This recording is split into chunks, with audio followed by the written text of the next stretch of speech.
વટ સાવિત્રી વ્રત કથા. જેઠ સુદ બારસના દિવસે આ વ્રત કરવાનું અને પૂનમના રોજ પૂરું કરવાનું. 2 દિવસ ફળાહાર અને 1 દિવસ નકોરડો ઉપવાસ કરવાનો. 3 દિવસ વડનું પૂજન કરવાનું. વૃક્ષના મૂળમાં બ્રહ્મા, વચમાં વિષ્ણુ, ટોચ ઉપર શિવ અને આખા ઝાડમાં સાવિત્રીનો વાસ રહેલો છે.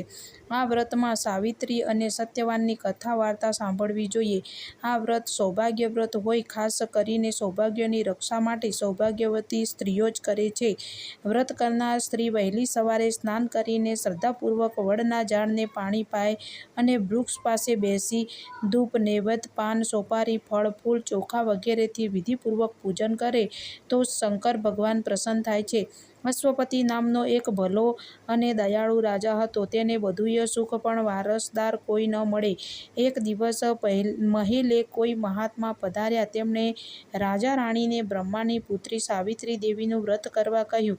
રાજા રાણીએ પૂર્ણ ભાવથી સાવિત્રી દેવીનું વ્રત આદર્યું. 7મે દિવસે સાવિત્રી દેવી પ્રસન્ન થયા. પ્રગટ થઈ કહ્યું, હે દંપતી, તમારી શું ઈચ્છા છે? રાજા રાણી બોલ્યા, દેવી, સુખ બધી વાતનું છે, માત્ર સંતાનની ખામી છે, માટે અમારું વાંઝ્યા મેણું ભાગો. દેવી બોલ્યા, તમારે પુત્રનો નહીં પણ પુત્રીનો યોગ છે. પુત્રી પણ એવી સદ્ગુણી અને પ્રભુ પ્રત્યે શ્રદ્ધા ધરાવનારી કે આગળ જતાં એનું નામ ગણાશે. રાજા રાણીએ નમન કર્યું અને દેવી અંતર્ધાન થઈ ગયા. 9 મહિના બાદ રાણીને એક રૂપાળી પુત્રી અવતરી. આ તો સાવિત્રી દેવીની કૃપાનું ફળ હતું, તેથી તેનું નામ સાવિત્રી રાખવામાં આવ્યું. માતા પિતાએ સાવિત્રીને ખૂબ લાડકોડમાં ઉછેરી. સંસ્કાર પણ સારા આપવા માંડ્યા. દેવો પણ અંજાઈ જાય એવું મનોહર સાવિત્રીનું રૂપ હતું. તો માનવીની વાત જ શી કરવી! આથી કોઈ રાજા તેનું માગું કરવાની હિંમત કરતો નહીં. અશ્વપતિ રાજા મૂંઝાયો કે હવે કરવું શું? જવાન દીકરીને ઘરમાં રાખવી એ પાપ ગણાય. બહુ વિચારીને અંતે રાજાએ સાવિત્રીને જ પસંદ કરવાનું કહ્યું. બીજે દિવસે સાવિત્રી દાસીઓ તથા સિપાઈઓનો રસાલો લઈ પતિની શોધમાં નીકળી પડી. વર તેને રસ્તામાં એક આશ્રમમાં મળી ગયો. થોડે દૂર વગડામાં એક આશ્રમ હતો. તેમાં ધૂમ્રસેન રાજા પોતાના સત્યવાન સાથે રહેતો હતો. સાવિત્રી ત્યાં જઈ ચડી અને સત્યવાનને યોગ્ય વર તરીકે પસંદ કરી વરમાળા પહેરાવી દીધી. આ સમાચાર પિતાને સૌભાગ્ય પહોંચાડવા સાવિત્રી નગરમાં પાછી ફરી. આ વખતે રાજા સભા ભરીને બેઠા હતા અને નારદજી સાથે વાત કરી રહ્યા હતા. નારદજી તથા અશ્વપતિ રાજાને નમન કરી સાવિત્રી કંઈ કહેવા જાય એ પહેલાં નારદજી બોલી ઉઠ્યા, રાજન, હવે સાવિત્રીને ઝટ પરણાવી દો. વચમાં સાવિત્રી બોલી ઉઠી, પિતાજી, મારી ચિંતા કરશો નહીં. મેં યોગ્ય વર શોધીને વરમાળા પહેરાવી દીધી છે. રાજાએ કહ્યું, બહુ સારી વાત. તેઓ કોણ છે? સાવિત્રી બોલી, અહીંથી થોડે દૂર વગડામાં ધૂમ્રસેન રાજા તેમની રાણી પદ્માવતી અને પુત્ર સત્યવાન સાથે રહે છે. સત્યવાન રૂપ, ગુણ અને વિવેકમાં મને યોગ્ય લાગ્યા, એટલે મેં તેમને મારા પતિ તરીકે સ્વીકારી વરમાળા પહેરાવી છે. નારદજી વચમાં બોલી ઉઠ્યા, રાજન, સાવિત્રીની પસંદગી ઉત્તમ છે.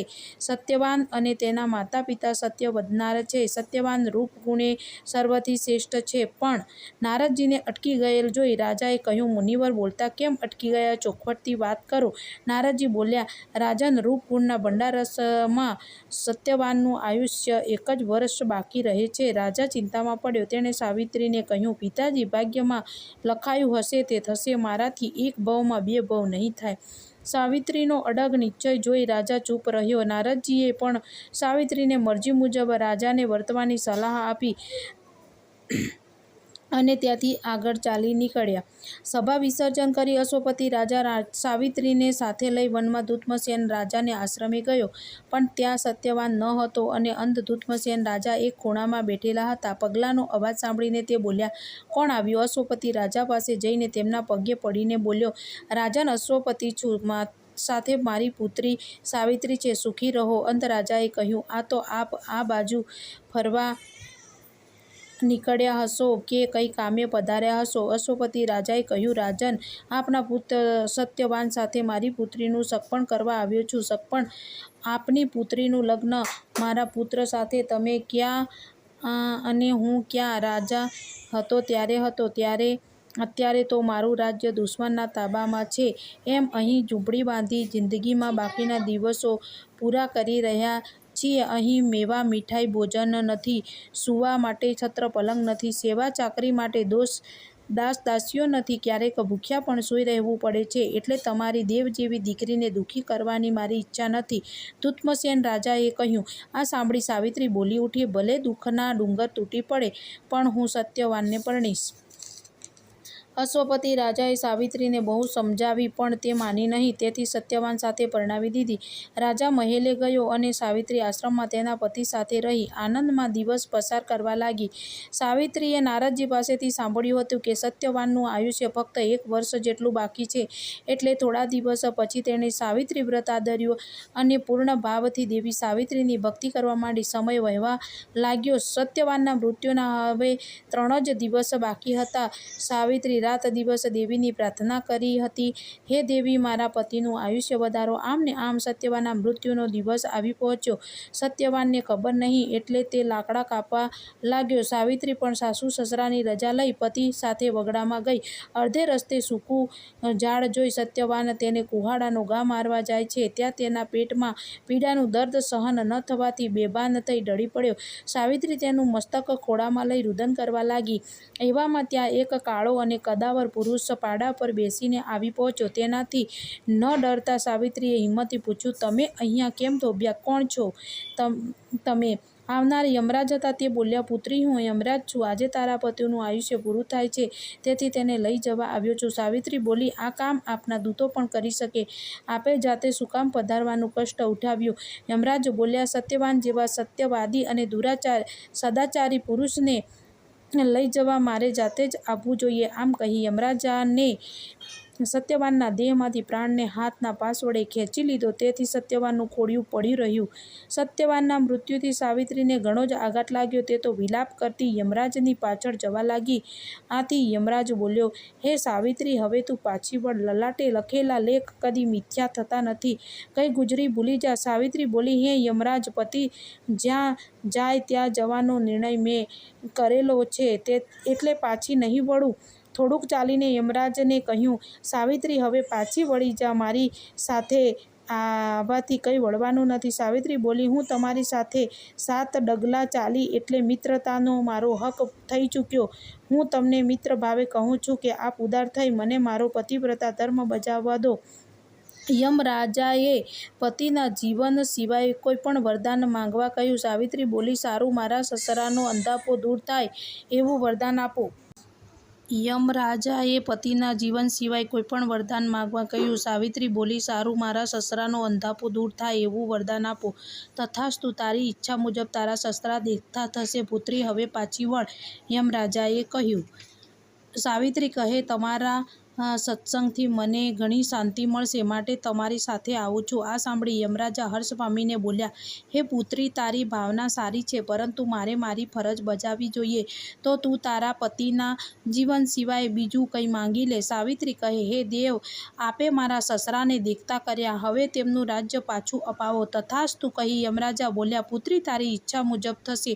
હવે તું પાછી વળ. યમરાજ આગળ વધતા હતા ત્યાં સાવિત્રી બોલી, હે દેવ, આપ તો દયાના સાગર છો અને મને પાછા વળવાનું કહો છો, પરંતુ હવે મારા પતિ વગર સી રીતે પાછી જાઉં? યમરાજા દયા લાવી બોલ્યા, સારું, તારા પતિના જીવન સિવાય બીજું માંગવું હોય તે ખુશીથી માંગ. ત્રીજા વરદાનમાં સાવિત્રીએ કહ્યું, હે દેવ, પિતાને 100 પુત્રો થાય. તથાસ્તુ કહી યમરાજા આગળ વધ્યા અને સાવિત્રી પાછળ જઈ કહેવા લાગી, હે દેવ, પતિને મૂકીને તો હું પાછી નહીં જાઉં. યમરાજા, થંભી જા. પુત્રી, હઠ છોડી દે. તારા પતિના જીવન સિવાય ગમે તે માંગી લે. સાવિત્રીએ કહ્યું, મને 100 બળવાન પુત્રો થાય. તથાસ્તુ કહી યમરાજા બોલ્યા, પુત્રી, તારી ઈચ્છા મુજબ તને 100 બળવાન પુત્ર થશે. હવે તું પાછી વળી મને આગળ જવા દે. સાવિત્રી બોલી, હે દેવ, સંસારમાં સંત પુરુષોના વચન કદી નિષ્ફળ જતા નથી, પરંતુ સ્ત્રીને પતિ વગર સ્વર્ગનું સુખ પણ નકામું છે, માટે હું પતિની સાથે આવીશ. યમરાજા બોલ્યા, પુત્રી, હવે તારે પાછા વળવું જોઈએ. તારા ઉપર પ્રસન્ન થઈ હું છેલ્લું વરદાન માંગવા કહું છું. તારા પતિના જીવન સિવાય જે ઈચ્છા હોય તે માંગ. સાવિત્રી બોલી, દેવ આપનું વચન ફળે એ જ માગું છું. આપે મને 100 બળવાન પુત્રો થવાનું વચન આપ્યું, પણ આપ તો મારા પતિને લઈ જઈ રહ્યા છો, તો મારા જેવી સતી નારીને પતિ સિવાય 100 પુત્ર ક્યાંથી થશે? આપ મારા માટે મારા પતિને સોંપી દો. યમરાજા સાવિત્રીની બુદ્ધિ જોઈ તેના પર અધિક પ્રસન્ન થયા. તેણે 5 વરદાનમાં બધું જ માંગી લીધું હતું. હવે તેમનાથી ફરાય તેમ નહોતું. તેથી સાવિત્રીને કહ્યું, પુત્રી, તારા પતિને જીવનદાન આપું છું. તેનું આયુષ્ય 400 વર્ષનું થશે. તું ખુશીથી તારા સ્વામીને લઈ જા. સાવિત્રીને આશીર્વાદ આપી યમરાજ ચાલ્યા ગયા. સાવિત્રી પછી તે વૃક્ષ નીચે પતિનો દેહ પડ્યો હતો ત્યાં ગઈ અને તેને ખોળામાં માથું લીધું કે તરત જ સત્યવાનને આંખ ઉઘાડી અને આળસ મરડી બેઠો થયો. પતિને સજીવન થયેલો જોઈને સાવિત્રીને આનંદ થયો. પછી સત્યવાને પોતે જોયેલ સ્વપ્નની વાત કરી તો સાવિત્રીએ બનેલી બધી હકીકત જણાવી. સત્યવાનને કહ્યું, નાથ, એ સ્વપ્ન નહીં પણ સત્ય હતું. થોડી વારે સત્યવાન અને સાવિત્રી આશ્રમે ગયા અને માતા પિતાને પગે લાગ્યા. સત્યવાને બનેલી સર્વ બીના માતા પિતાને કહી સંભળાવી અને સાવિત્રીએ વ્રતનો આ બધો પ્રભાવ છે તે જણાવ્યું. સાવિત્રીએ વ્રતનો આ પતિવ્રતા ધર્મ કહી સંભળાવ્યો.